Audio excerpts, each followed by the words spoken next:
Hurry behind a tree, said Bobbi at once. I will turn you into fairies, and then we can all go and find out what the goblins are up to. Rachel and Kirsty slipped behind a broad oak tree. Bobbi perched on a branch above them and waved her wand. Golden-tipped white feathers floated from the wand and drifted down onto the girls, brushing against their hair and skin. In the blink of an eye, Rachel and Kirsty were tiny fairies, fluttering beside the branch where Bobbi was sitting. They hugged her and then flew upwards until they saw the goblins bouncing on the other side of the line of trees. Let's go as fast as we can, said Rachel. Side by side, the three fairies zoomed through the bright blue sky. They slowed down when they reached the trees. Peering through the rustling leaves, they saw another bouncy castle. This one was working perfectly. It looks exactly like Jack Frost's castle, said Kirsty under her breath. Rachel and Kirsty had never seen a bigger, more splendid bouncy castle. Yet 6 different rooms to bounce in, which were reached over battlement walls or through round windows. One of the rooms was filled with bright green sponge balls, which the goblins were hurling at each other as hard as they could in between bounces. Another room was lined with climbing walls, and a third had a steep slide leading from the window to thick mats at the bottom. This place is amazing, said Rachel. Listen, the goblins are saying something. We are the kings of the castle, the goblins were chanting as they bounced. Except Jack Frost, added the smallest goblin in a squeaky voice. The other goblins pelted him with sponge balls and carried on bouncing. They went higher and higher above the trees, doing somersaults and backflips in the air.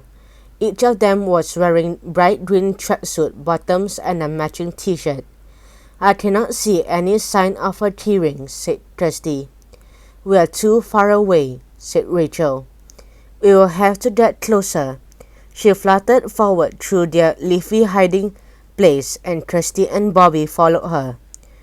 Whoosh! A green sponge ball suddenly whisked over their heads. Watch out, Bobbi cried. The fairies darted sideways as another ball came hurling towards them. The goblins had spotted them and were grabbing handfuls of balls as they bounced, ready to throw. Get them, the smallest goblin squawked. Down with the pesky fairies, up with amazing Jack Frost. At first the fairies were only thinking about dodging the balls, but the goblins did not have very good aim, and it was easy to avoid being hit. Kirsty noticed that the goblin who was bouncing highest had a crown drawn on his head in black marker pen. Look at the best bouncer, she called out to Bobbi. I bet he's the one who has your magical keyring. Bobbi stared at the goblin as he turned somersaults in the air. There is something silver just peeking out of his trouser pocket, she said after a moment. I think it's my keyring.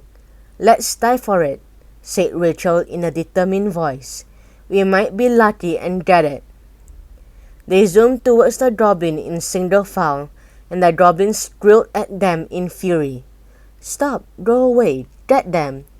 The sponge balls came flying at them so quickly that there was no chance of dodging them. They were hit by ball after ball and sent spinning through the air until they were too dizzy to fly straight. Go down, called Rachel. We have to land and take cover. They dived down to the ground and landed in a panting heap next to a tree. A squirrel darted out of their way in alarm. I'm sorry to startle you, Bobbi called after him as he ran up the tree. The squirrel stopped and stared at them from the safety of a low leafy branch. We'll never get close enough to take the keyring from that goblin's portrait, said Kirsty. Not while we are fairies, Rachel agreed.